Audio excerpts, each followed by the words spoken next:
February 23ರಂದು ಸೋಮವಾರ ಬೆಳಗ್ಗೆ 10:30 ಗಂಟೆಗೆ ನಗರದ ಡಾಕ್ಟರ್ ಚನ್ನಬಸವ ಪಟ್ಟದೇವರ ರಂಗಮಂದಿರದಲ್ಲಿ ಅಖಿಲ ಕರ್ನಾಟಕ ರಾಜ್ಯ ಸರ್ಕಾರಿ ಮಹಿಳಾ ನೌಕರರ ಸಂಘ ಬೀದರ್ ಜಿಲ್ಲಾ ಘಟಕ ಉದ್ಘಾಟನೆ, ಪದಾಧಿಕಾರಿಗಳ ಪದಗ್ರಹಣ ಕಾರ್ಯಕ್ರಮ, ಸರ್ಕಾರದ ಯೋಜನೆಗಳ ಅನುಷ್ಠಾನ ಮತ್ತು ಆಡಳಿತದಲ್ಲಿ ಮಹಿಳೆಯರ ಪಾತ್ರ ಕುರಿತು ಒಂದು ದಿನದ ಸಮ್ಮೇಳನ ಹಮ್ಮಿಕೊಳ್ಳಲಾಗಿದೆ ಎಂದು ಸಂಘದ ಜಿಲ್ಲಾ ಅಧ್ಯಕ್ಷೆ ಪಾರ್ವತಿ ಸೋನರೆ ಮಾತನಾಡಿ ತಿಳಿಸಿದ್ದಾರೆ.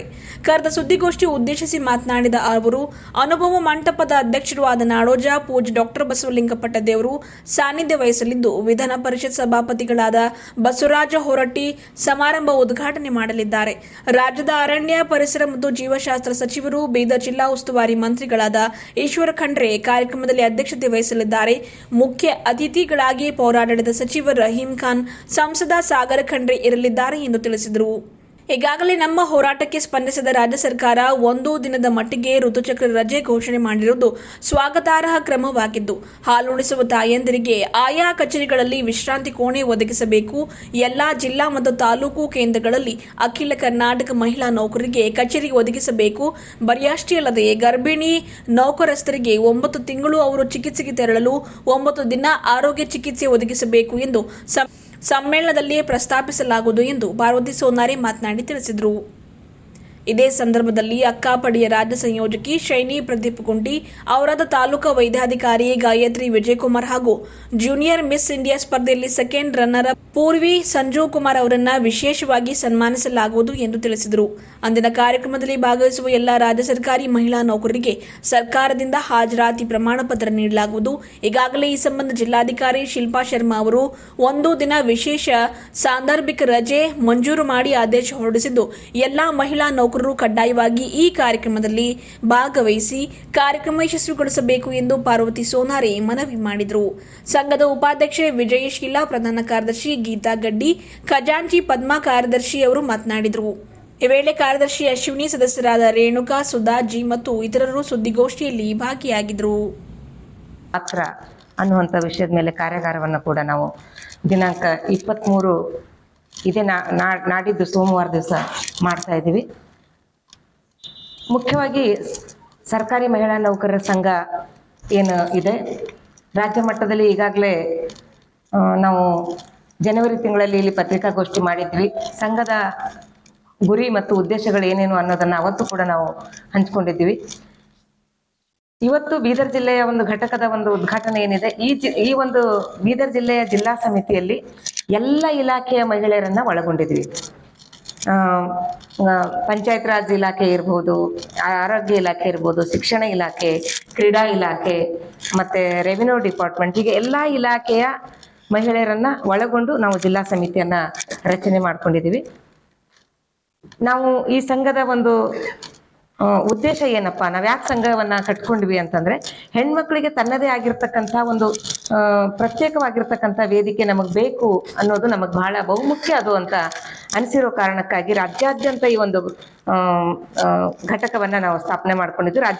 ರಾಜ್ಯದ ಎಲ್ಲ ಜಿಲ್ಲೆಗಳಲ್ಲಿ ಜಿಲ್ಲಾ ಸಮಿತಿಗಳು ರಚನೆ ಆಗಿದೆ.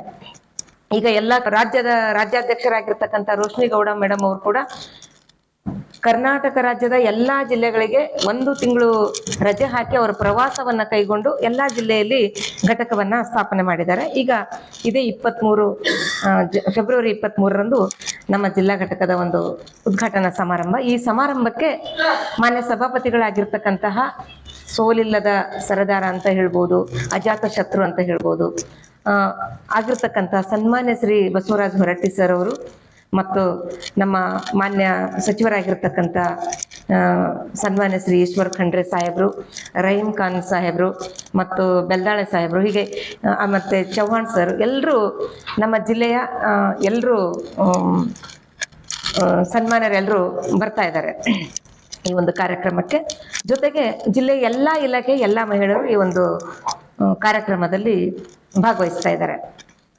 ನಾವು ಈ ಒಂದು ಕಾರ್ಯಕ್ರಮವನ್ನ ಎಲ್ಲ ಹೆಣ್ಮಕ್ಳು, ಅಂದ್ರೆ ಹೆಣ್ಮಕ್ಳದೇ ಸಂಭ್ರಮ ಇರೋದ್ರಿಂದ ಹೆಣ್ಣು ಮಕ್ಕಳು, ತಮಟೆ ಬಾರಿಸುವ ಹೆಣ್ಣು ಮಕ್ಕಳ ತಂಡವನ್ನ ಕೂಡ ಕರೆಸಬೇಕು ಅಂತ ಒಂದು ಯೋಚನೆ ಮಾಡಿದ್ದೀವಿ.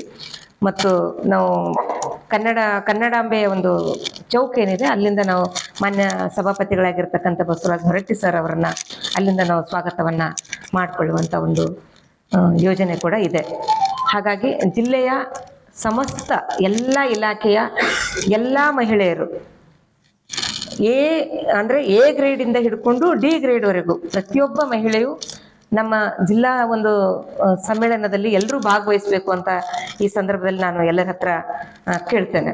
ಮತ್ತು ಜಿಲ್ಲೆಯ ಸಮಸ್ತ ಎಲ್ಲ ಇಲಾಖೆಯ ಜಿಲ್ಲಾ ಮಟ್ಟದ ಅಧಿಕಾರಿಗಳು ನಮ್ಮ ಒಂದು ಸಮ್ಮೇಳನಕ್ಕೆ ಅವರು ಸಹಕಾರವನ್ನು ಅಂದರೆ ಬೆಂಬಲವನ್ನು ಕೊಡುವುದಾಗಿ ಮೊನ್ನೆ ಜಿಲ್ಲಾ ಅಧಿಕಾರಿಗಳ ಒಂದು ಕಚೇರಿಯಲ್ಲಿ ನಡೆದಿರ್ತಕ್ಕಂಥ ಸಭೆಯಲ್ಲಿ ಎಲ್ಲ ಅಧಿಕಾರಿಗಳು ಹೇಳಿದ್ದಾರೆ. ನಾವು ಎಲ್ಲ ಹೆಣ್ಮಕ್ಳನ್ನ ಕಳಿಸ್ತೀವಿ ಅನ್ನುವಂಥ ಒಂದು ಭರವಸೆಯನ್ನು ಕೂಡ ಕೊಟ್ಟಿದ್ದಾರೆ. ಹೀಗಾಗಿ ನಮ್ಮ ಸಮ್ಮೇಳನಕ್ಕೆ ಜಿಲ್ಲೆಯ ಎಲ್ಲ ಸಮಸ್ತ ಮಹಿಳಾ ನೌಕರರು ಬರಬೇಕು ಅಂತ ಈ ಸಂದರ್ಭದಲ್ಲಿ ನಾನು ಕೋರ್ತೇನೆ.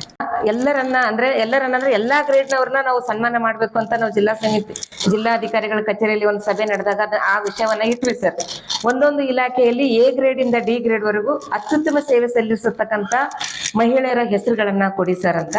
ಬಟ್ ಅದು ಸಾಧ್ಯ ಆಗ್ಲಿಲ್ಲ ಸರ್. ಅಂದ್ರೆ ಅಷ್ಟು ಜನರ ಹೆಸರು ಕೊಡೋದು ಇಷ್ಟು ಬೇಗ ಆಗಲ್ಲ ಅಂತ ಅನ್ನುವಂಥದ್ದು ಒಂದು ತುಂಬಾ ಸಮಯ ಕಡಿಮೆ ಇರೋದ್ರಿಂದ ಹಾಗಾಗಿ ನಾವು ಒಂದು ಮಹಿಳೆಯರಿಗೆ ವಿಶೇಷವಾಗಿರ್ತಕ್ಕಂಥ ಸಾಧನೆಯನ್ನ ಮಾಡಿರ್ತಕ್ಕಂಥ ಒಂದು 2 ಮಹಿಳೆಯರಿಗೆ ನಾವು ಸನ್ಮಾನ ಮಾಡಬಹುದು ಅಂತ ಅನ್ಕೊಂಡಿದ್ವಿ. ಒಂದು ಅಕ್ಕಪಡೆ ಏನಿದೆ ಸರ್, ಅಕ್ಕಪಡೆ ಮೂಲಕ ಸಮಾಜದಲ್ಲಿ ಉತ್ತಮವಾಗಿರ್ತಕ್ಕಂಥ ಸಂದೇಶವನ್ನ ಕೊಡ್ತಾ ಇದ್ದಾರೆ. ಮತ್ತು ಕಿಶೋರಿಯರು ಈಗೇನು ಹೊಸ ಹುಡುಗಿರು ಅಂದ್ರೆ ಯೌವನಕ್ಕೆ ಕಾಲಿಡ್ತಕ್ಕಂಥ ಏನು ಹುಡುಗಿರಿದ್ದಾರೆ, ಅವರು ಹುಡುಗಿರಿರ್ಬೋದು ಹುಡುಗರಿರ್ಬೋದು, ಅವರು ಯಾವುದೇ ಸಂದರ್ಭದಲ್ಲೂ ಎಚ್ಚರ ತಪ್ಪುವಂತ ಒಂದು ನಡೆ ಇರ್ತದ, ಅದನ್ನ ತಡೆಯುವಂತ ಕಾರ್ಯ ಅಕ್ಕಪಡೆ ಮಾಡ್ತಾ ಇದೆ ಸರ್. ಆ ಮೂಲಕ ಸಮಾಜಕ್ಕೆ ಒಂದು ಉತ್ತಮ ಸಂದೇಶವನ್ನ ಕೊಡ್ತಾ ಇದೆ ಮತ್ತು ಒಂದು ಉತ್ತಮವಾಗಿರ್ತಕ್ಕಂಥ ಸಮಾಜವನ್ನ ಕಟ್ಟಲಿಕ್ಕೆ ಮುಂಬರ್ತಕ್ಕಂಥ ದಿನಗಳಲ್ಲಿ ಆ ಸಮಾಜವನ್ನ ಕಟ್ಟಲಿಕ್ಕೆ ಅಕ್ಕಪಡೆ ತುಂಬಾ ಉತ್ತಮವಾಗಿ ಕಾರ್ಯನಿರ್ವಹಿಸ್ತಾ ಇದೆ. ಆ ಕಾರಣಕ್ಕಾಗಿ ನಾವು SP ಸಾಹೇಬ್ರ ಮಿಸ್ಸೆಸ್ ಆಗಿರ್ತಕ್ಕಂಥ ಶೈನಿ ಮೇಡಮ್ ಅವರಿಗೂ ಒಂದು ವಿಶೇಷವಾದ ಸನ್ಮಾನವನ್ನು ಇಟ್ಕೊಂಡಿದ್ದೇವೆ. ಮತ್ತು ಆರೋಗ್ಯ ಇಲಾಖೆಯಲ್ಲಿ ಒಂದು ಸೇವೆ ಸಲ್ಲಿಸಿರ್ತಕ್ಕಂಥ ಆರೋಗ್ಯ ಅಧಿಕಾರಿಗಳು, ತಾಲೂಕು ಆರೋಗ್ಯ ಅಧಿಕಾರಿಗಳಾಗಿರ್ತಕ್ಕಂಥ ಗಾಯತ್ರಿ ಮೇಡಮ್ ಅವರಿಗೂ ಒಂದು ವಿಶೇಷವಾಗಿರ್ತಕ್ಕಂಥ ಸನ್ಮಾನವನ್ನು ಇಟ್ಕೊಂಡಿದ್ದೀವಿ. ಇಡೀ ಜಿಲ್ಲೆಯಲ್ಲಿ ತುಂಬಾ ಚೆನ್ನಾಗಿ ಕೆಲಸ ಮಾಡಿರ್ತಕ್ಕಂತಹ ಮಹಿಳೆಯರನ್ನ ಮುಂಬರುವ ದಿನಗಳಲ್ಲಿ ನಾವು ಸೆಪ್ಟೆಂಬರ್ 13ಕ್ಕೆ ಏನು ಪ್ರತಿ ವರ್ಷ ಸೆಪ್ಟೆಂಬರ್ 13 ಸರ್ಕಾರಿ ನೌಕರರ ಮಹಿಳಾ ದಿನ ಅಂತ ಏನು ಮಾನ್ಯ ಮುಖ್ಯಮಂತ್ರಿಗಳು ಘೋಷಣೆ ಮಾಡಿದ್ದಾರೆ, ಆ ದಿನಾಚರಣೆಯನ್ನು ನಾವು ಮುಂಬರುವ ದಿನಗಳಲ್ಲಿ ಎಲ್ಲಾ ಇಲಾಖೆಯ ಎಲ್ಲಾ ಒಂದು ಮಹಿಳೆಯರನ್ನ ನಾವು ಅಲ್ಲಿ ಸನ್ಮಾನ ಮಾಡುವಂತ ಯೋಜನೆಯನ್ನ ಹಾಕೊಂಡಿದ್ದೀವಿ ಸರ್. ಈಗ ಸಮ್ಮೇಳನದಲ್ಲಿ ತುಂಬಾ ಸಮಯ ಕಡಿಮೆ ಇರೋದ್ರಿಂದ ಅದು ಆ ಒಂದು ವಿಚಾರವನ್ನ ಕೈಬಿಟ್ಟಿದ್ದೀವಿ ಸರ್. ನಮಗೆ ಋತುಚಕ್ರ ರಜೆ ಬೇಕು. ತುಂಬಾ ಹೆಣ್ಮಕ್ಳು ತುಂಬಾ ಈ ಒಂದು ಚಕ್ರದಲ್ಲಿ ಅನುಭವಿಸ್ತಾ ಇದ್ದಾರೆ ಅನ್ನೋ ಕಾರಣದಲ್ಲಿ ಅವರು ಮೊದಲು ಸರ್ಕಾರದ ಗಮನಕ್ಕೆ ಈ ವಿಷಯವನ್ನ ತರ್ತಾರೆ. ಈ ವಿಷಯವನ್ನ ತಂದ ಮೇಲೆ ಎಲ್ಲಾ ಸಂಘಟನೆಗಳು ನಮ್ಮ ಕೈ ಜೋಡಿಸಿ ಹೌದು ಹೆಣ್ಮಕ್ಳಿಗೆ ಈ ರಜೆ ಬೇಕು ಅಂತ ಎಲ್ರೂ ನಮ್ಮ ಕೈ ಜೋಡಿಸಿ, ಈಗ ನಿಮ್ಗೆಲ್ರಿಗೂ ಗೊತ್ತೇ ಇದೆ, ಕರ್ನಾಟಕ ಸರ್ಕಾರ ನಮಗೆ ಋತುಚಕ್ರ ರಜೆಯನ್ನ ಕೊಟ್ಟಿದೆ. ನಾವು ಆ ಕಾರಣಕ್ಕಾಗಿಯೂ ಕೂಡ ನಮ್ಮ ಸಮ್ಮೇಳನದಲ್ಲಿ ನಾವು ಸರ್ಕಾರಕ್ಕೆ ಅಭಿನಂದನೆ ಕೂಡ ಹೇಳ್ತಾ ಇದೀವಿ ಸರ್. ಧನ್ಯವಾದಗಳನ್ನು ಕೂಡ ಸಮ್ಮೇಳನದ ಮುಖಾಂತರ ಅವರಿಗೆ ಹೇಳ್ತಾ ಇದೀವಿ. ಮುಖ್ಯವಾಗಿ ನಮಗೆ ನಾವು ಬೇಡಿಕೆಯನ್ನ ಇಡ್ತಾ ಇದ್ದೀವಿ ಅಂತಂದ್ರೆ, ಈಗಾಗಲೇ ಸರ್ಕಾರ ಎಲ್ಲಾ ಇಲಾಖೆಗಳಲ್ಲಿ ಒಂದು ಮಹಿಳೆಯರಿಗಾಗಿ ಒಂದು ವಿಶ್ರಾಂತಿ ಕೋಣೆ ಇರಬೇಕು ಅಂತ ಈಗಾಗಲೇ ಇದೆ ಆದೇಶ. ಎಲ್ಲಾ ಕಡೆ ಅದನ್ನ ಅನುಷ್ಠಾನಕ್ಕೆ ತರುವಲ್ಲಿ ಸ್ವಲ್ಪ ತೊಂದರೆಗಳಾಗಿರ್ತವೆ. ಹೀಗಾಗಿ ಎಲ್ಲಾ ಕಡೆ ಅದನ್ನ ಅನುಷ್ಠಾನಕ್ಕೆ ತರಬೇಕು. ಯಾಕಂದ್ರೆ ತಾಯಿ ತನ್ನ ಮಗುಗೆ ಹಾಲು ಕುಡಿಸೋದಿರ್ಬೋದು, ಮತ್ತೊಂದಿರ್ಬೋದು, ಇನ್ನೊಂದಿರ್ಬೋದು, ಮಹಿಳೆಗೆ ಸ್ವಲ್ಪ ಪ್ರೈವೇಸಿ ಅನ್ನೋದು ಬೇಕಾಗ್ತದೆ. ಹಾಗಾಗಿ ಒಂದು ಸಪರೇಟ್ ಆಗಿ ಅದು ವಿಶ್ರಾಂತಿ ಕೋಣೆ ಬೇಕು ಅಂತ ಅದೊಂದು ನಾವು ಕೇಳ್ತಾ ಇದೀವಿ. ಜೊತೆಗೆ ನಮ್ಮ ಹೆಣ್ಮಕ್ಳು ಅಂದ್ರೆ ಗರ್ಭಿಣಿಯರೇನಾಗ್ತಾರೆ, ಗರ್ಭಿಣಿಯರಾದಾಗ 9 ತಿಂಗಳು ಅವರು ಚೆಕಪ್ ಮಾಡ್ಕೊಳಕ್ ಹೋಗ್ಬೇಕಾಗ್ತದೆ ಸರ್, ವೈದ್ಯಕೀಯ ಪರೀಕ್ಷೆ ತಪಾಸಣೆ ಮಾಡಿಸ್ಕೊಳ್ಳಿಕ್ಕೆ. ಆ 9 ತಿಂಗಳು ಅವರಿಗೆ ವಿಶೇಷವಾಗಿರ್ತಕ್ಕಂಥ ಸಂಬಳ ಸಹಿತ ರಜೆನ 9 ದಿನ, ತಿಂಗಳಿಗೆ 1 ದಿನ ಅದನ್ನ ಘೋಷಣೆ ಮಾಡ್ಬೇಕು ಅನ್ನುವಂತ ಒಂದು ಬೇಡಿಕೆ ಕೂಡ ನಾವು ಮುಂಬರುವ ದಿನಗಳಲ್ಲಿ ಅದನ್ನ ಕೇಳ್ತಾ ಇದೀವಿ ಸರ್. ಎಲ್ರಿಗೂ ನಮಸ್ಕಾರ. ನನ್ನ ಹೆಸರು ವಿಜಯಶೀಲಾ. ಇವತ್ತು ಅಖಿಲ ಕರ್ನಾಟಕ ರಾಜ್ಯ ಸರ್ಕಾರಿ ಮಹಿಳಾ ನೌಕರರ ಸಂಘ ಜಿಲ್ಲಾ ಘಟಕ ಬೀದರ್ ವತಿಯಿಂದ ಇಂದಿನ ಒಂದು ಪತ್ರಿಕಾಗೋಷ್ಠಿಯಲ್ಲಿ ನಾವು ದಿನಾಂಕ 23ರಂದು, ಇದೇ ತಿಂಗಳ 23ರಂದು ನಾವು ಸಮ್ಮೇಳನವನ್ನು ಹಮ್ಮಿಕೊಂಡಿದ್ದೇವೆ. ಈ ಸಮ್ಮೇಳನಕ್ಕೆ ಸರ್ಕಾರಿ ನೌಕರರ ಮಹಿಳಾ ಪ್ರತಿಯೊಬ್ಬರು ಸಹ ಇದಕ್ಕೆ ಅಟೆಂಡ್ ಆಗಿ ಈ ಕಾರ್ಯಕ್ರಮವನ್ನು ಯಶಸ್ವಿಗೊಳಿಸಬೇಕು ಅನ್ನೋ ಒಂದು ಸದೋಷದೊಂದಿಗೆ ನಾವು ಇಂದಿನ ಈ ಪತ್ರಿಕಾಗೋಷ್ಠಿಯನ್ನು ಹಮ್ಮಿಕೊಂಡಿದ್ದೇವೆ. ಸೊ ಇದಕ್ಕೆ ಎಲ್ಲರೂ ಹಾಜರಾಗಿ ಈ ಕಾರ್ಯಕ್ರಮವನ್ನು ಯಶಸ್ವಿಗೊಳಿಸಬೇಕಾಗಿ ತಮ್ಮೆಲ್ಲರಲ್ಲಿ ವಿನಂತಿ. ನಮಸ್ಕಾರ. ಎಲ್ಲರಿಗೂ ನಮಸ್ಕಾರ. ನನ್ನ ಹೆಸರು ಸುಧಾ ಅಂತ, ಮುಖ್ಯ ಗುರುಗಳು ಸರ್ಕಾರಿ ಮಾದರಿ ಹಿರಿಯ ಪ್ರಾಥಮಿಕ ಶಾಲೆ ನೌಬಾದ್. ಇದೇ ತಿಂಗಳು ಸೋಮವಾರ 23ರಂದು ಜಿಲ್ಲಾ ರಂಗಮಂದಿರದಲ್ಲಿ ಅಖಿಲ ಕರ್ನಾಟಕ ರಾಜ್ಯ ಸರ್ಕಾರಿ ಮಹಿಳಾ ನೌಕರರ ಸಂಘದ ಬೀದರ್ ಜಿಲ್ಲಾ ಘಟಕದ ಉದ್ಘಾಟನಾ ಕಾರ್ಯಕ್ರಮ ಹಾಗೂ ಅಭಿನಂದನಾ ಕಾರ್ಯಕ್ರಮವನ್ನು ಹಮ್ಮಿಕೊಂಡಿರುತ್ತೇವೆ. ಮಹಿಳೆಯ ಒಂದು ಅದ್ಭುತವಾದಂತಹ ಶಕ್ತಿ. ಎಲ್ಲ ಸರ್ಕಾರಿ ಮಹಿಳಾ ನೌಕರರು ಈ ಒಂದು ಸಮಾರಂಭಕ್ಕೆ ಆಗಮಿಸಿ ಇದನ್ನು ಯಶಸ್ವಿಯಾಗಿ ಅತ್ಯಂತ ಅದ್ಭುತವಾಗಿ ನಡೆಸಿಕೊಡೋಣ ಅಂತ ತಮ್ಮೆಲ್ಲರಲ್ಲೂ ಕಳಕಳಿಯಿಂದ ವಿನಂತಿಸಿಕೊಳ್ತಾ ಇದ್ದೇನೆ. ಅಂದು ಎಲ್ಲರೂ ತಮ್ಮ ಅಮೂಲ್ಯವಾದ ಸಮಯವನ್ನು ಈ ಒಂದು ಕಾರ್ಯಕ್ರಮಕ್ಕೆ ಕೊಟ್ಟು ಎಲ್ಲರೂ ಯಶಸ್ವಿಗೊಳಿಸೋಣ. ಎಲ್ರಿಗೂ ನಮಸ್ಕಾರ. ನನ್ನ ಹೆಸರು ಅಶ್ವಿನಿ. ದಿನಾಂಕ 23/2/2026ರಂದು ಸೋಮವಾರದಂದು ಅಖಿಲ ಕರ್ನಾಟಕ ರಾಜ್ಯ ಸರ್ಕಾರಿ ಮಹಿಳಾ ನೌಕರ ಸಂಘದ ಸಮ್ಮೇಳನ ಹಮ್ಮಿಕೊಂಡಿದ್ದು, ಎಲ್ಲ ಇಲಾಖೆಯ ಮಹಿಳಾ ಸರ್ಕಾರಿ ನೌಕರರು ಈ ಸಮ್ಮೇಳನಕ್ಕೆ ಭಾಗವಹಿಸಿ ಇದನ್ನು ಯಶಸ್ವಿಗೊಳಿಸಬೇಕೆಂದು ನನ್ನ ಕೋರಿಕೆ. ಎಲ್ಲರಿಗೂ ನಮಸ್ಕಾರ. ನನ್ನ ಹೆಸರು ಗೀತಾ ಗಡ್ಡಿ. ನಾನು ಅಖಿಲ ಕರ್ನಾಟಕ ರಾಜ್ಯ ಸರ್ಕಾರಿ ಮಹಿಳಾ ನೌಕರರ ಸಂಘದ ಪ್ರಧಾನ ಕಾರ್ಯದರ್ಶಿಯಾಗಿ ಕರ್ತವ್ಯ ನಿರ್ವಹಿಸ್ತಾ ಇದ್ದೀನಿ. ಹಾಗೂ ಕರ್ನಾಟಕ ರಾಜ್ಯ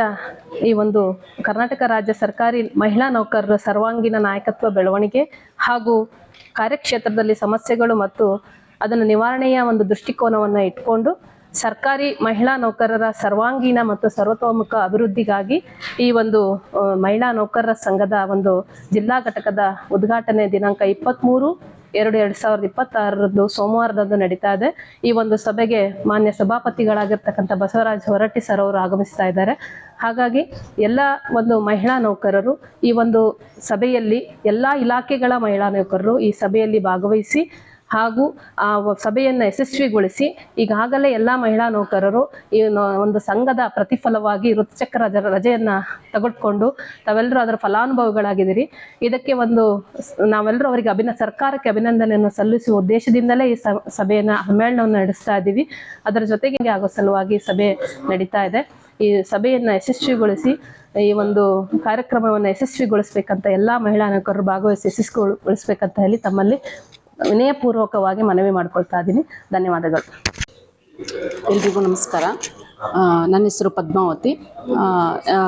ಅಖಿಲ ಕರ್ನಾಟಕ ರಾಜ್ಯ ಸರ್ಕಾರಿ ಮಹಿಳಾ ನೌಕರರ ಸಂಘದ ಖಜಾಂಚಿಯಾಗಿ ಕಾರ್ಯನಿರ್ವಹಿಸುತ್ತಿದ್ದೇನೆ. ಇದೇ ಫೆಬ್ರವರಿ 23ರಂದು ಬೀದರ್ ಜಿಲ್ಲಾ ಘಟಕ ಉದ್ಘಾಟನೆ ಸಮಾರಂಭ, ಪದಗ್ರಹಣ ಹಾಗೂ ಜಿಲ್ಲಾ ಮಹಿಳಾ ನೌಕರರ ಸಂಘದ ಸಮ್ಮೇಳನ ಆಯೋಜಿಸಲಾಗುತ್ತಿದೆ. ಸೊ ಬೀದರ್ ಜಿಲ್ಲೆಯ ಎಲ್ಲ ಮಹಿಳಾ ನೌಕರರು ಆಗಮಿಸಿ ಯಶಸ್ವಿಗೊಳಿಸಲು ತಮ್ಮೆಲ್ಲರಲ್ಲಿ ವಿನಂತಿಸಿಕೊಳ್ಳುತ್ತೇನೆ. ಧನ್ಯವಾದ. ಎಲ್ರಿಗೂ ನಮಸ್ಕಾರ.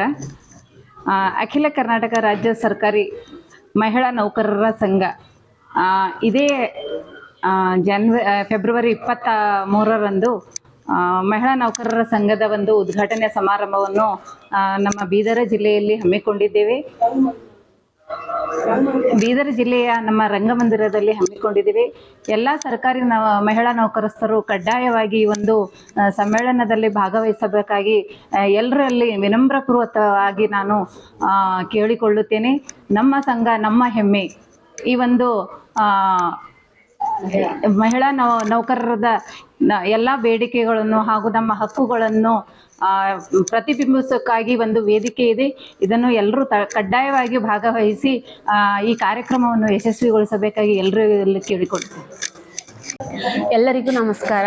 ನನ್ನ ಹೆಸರು ರೇಣುಕಾ. ಪ್ರಾಥಮಿಕ ಆರೋಗ್ಯ ಕೇಂದ್ರ ಚಿಂತಕಿ, ಪ್ರೈಮರಿ ಹೆಲ್ತ್ ಕೇರ್ ಆಫೀಸರ್ ಆಗಿ ವರ್ಕ್ ಮಾಡ್ತಾ ಇದ್ದೀನಿ. ಅಖಿಲ ಕರ್ನಾಟಕ ರಾಜ್ಯ ಸರ್ಕಾರಿ ಮಹಿಳಾ ನೌಕರರ ಸಂಘದ ಉದ್ಘಾಟನೆಯನ್ನು ಬೀದರಿನ ರಂಗಮಂದಿರದಲ್ಲಿ ಇದೇ 23ನೇ ತಾರೀಕು ಫೆಬ್ರವರಿ ಸೋಮವಾರದಂದು ಎಲ್ಲ ಇಲಾಖೆಯ ಮಹಿಳಾ ನೌಕರರು ಈ ಒಂದು ಕಾರ್ಯಕ್ರಮಕ್ಕೆ ಆಗಮಿಸಿ ತಮ್ಮ ಅಮೂಲ್ಯವಾದ ಸಮಯವನ್ನು ನಮ್ಮ ಕಾರ್ಯಕ್ರಮಕ್ಕೆ ಕೊಟ್ಟು ಈ ಒಂದು ನಮ್ಮ ಕಾರ್ಯಕ್ರಮವನ್ನು ಯಶಸ್ವಿಗೊಳಿಸಬೇಕಾಗಿ ತಮ್ಮೆಲ್ಲರಲ್ಲಿ ನನ್ನ ಹೃದಯಪೂರ್ವಕ ವಿನಂತಿಯನ್ನು ಕೋರುತ್ತೇನೆ. ಎಲ್ಲರೂ ಬನ್ನಿ, ಎಲ್ಲರೂ ಈ ಒಂದು ಸಂಘಕ್ಕೆ ಕೈ ಜೋಡಿಸಿ. ಇದೇ ನಮ್ಮ ಅಖಿಲ ಕರ್ನಾಟಕ ರಾಜ್ಯ ಸರ್ಕಾರಿ ಮಹಿಳಾ ನೌಕರರ ಸಂಘವನ್ನು ನಾವು ಅತ್ಯುತ್ತಮ ರೀತಿಯಲ್ಲಿ ಉದ್ಘಾಟನೆಯನ್ನು ಮಾಡುವಲ್ಲಿ ನೀವೆಲ್ಲರೂ ಕೈ ಜೋಡಿಸಬೇಕಾಗಿ ತಮ್ಮೆಲ್ಲರಿಗೂ ವಿನಂತಿಸಿಕೊಳ್ಳುತ್ತೇನೆ. ಧನ್ಯವಾದಗಳು. ನಮಸ್ಕಾರ, ನಾನು ಜರೀನಾ ಬೇಗಮು. ಇದೇ ತಿಂಗಳ ಫೆಬ್ರವರಿ 23, 2026ರಂದು ಬೀದರ್ನಲ್ಲಿ ರಂಗಮಂದಿರದಲ್ಲಿ ಅಖಿಲ ಕರ್ನಾಟಕ ರಾಜ್ಯ ಸರ್ಕಾರಿ ಮಹಿಳಾ ನೌಕರರ ಸಂಘ ಇದೆ. ಎಲ್ಲ ಹೆಣ್ಣುಮಕ್ಕಳು, ಎಲ್ಲ ಸರ್ಕಾರಿ ಹೆಣ್ಣುಮಕ್ಕಳು ಭಾಗವಹಿಸಿ ನಮ್ಮ ಕಾರ್ಯಕ್ರಮವನ್ನು ಯಶಸ್ವಿಗೊಳಿಸಬೇಕೆಂದು ತಮ್ಮಲ್ಲಿ ಕೇಳಿಕೊಳ್ಳುತ್ತೇನೆ. ನಮ್ಮ ನಡೆ ಸಮಾನತೆ ಕಡೆ, ನಮ್ಮ ಸಂಘ ನಮ್ಮ ಹೆಮ್ಮೆ, ಸಶಕ್ತ ಮಹಿಳೆ ದೇಶದ ಭವಿಷ್ಯ. ನನ್ನ ಹೆಸರು ಲಕ್ಷ್ಮಿ, ವೈಫ್ ಆಫ್ ಶರಣಪ್ಪ ಅಂತ. ನಾನು ಕಂದಾಯ ಇಲಾಖೆಯಲ್ಲಿ ಗ್ರಾಮ ಲೆಕ್ಕಾಧಿಕಾರಿಯಾಗಿ ಕಾರ್ಯನಿರ್ವಹಿಸುತ್ತಿದ್ದೇನೆ. ನಾನು ಒಬ್ಬ ಮಹಿಳಾ ಅಧಿಕಾರಿಯಾಗಿ ನಮ್ಮ ಅಖಿಲ ಕರ್ನಾಟಕ ರಾಜ್ಯ ಸರ್ಕಾರಿ ಮಹಿಳಾ ನೌಕರರ ಸಂಘ ಬೆಂಗಳೂರು ಇವರ ಸಂಯುಕ್ತ ಆಶ್ರಯದಲ್ಲಿ ದಿನಾಂಕ 23ರಂದು ರಂಗಮಂದಿರದಲ್ಲಿ ಬೃಹತ್ ಕಾರ್ಯಕ್ರಮ ಮತ್ತು ಸಮ್ಮೇಳನವನ್ನು ಹಮ್ಮಿಕೊಂಡಿದ್ದೇವೆ. ಎಲ್ಲ ಮಹಿಳಾ ನೌಕರರು ಎಲ್ಲರೂ ಭಾಗವಹಿಸಿ ಈ ಸಮ್ಮೇಳನವನ್ನು ಯಶಸ್ವಿಗೊಳಿಸಬೇಕೆಂದು ನಾನು ವಿನಂತಿಸಿಕೊಳ್ಳುತ್ತೇನೆ. ನಾನು ಭಾಗವಹಿಸ್ತೇನೆ, ಎಲ್ಲರೂ ಬರಬೇಕೆಂದು ವಿನಂತಿಸುತ್ತೇನೆ.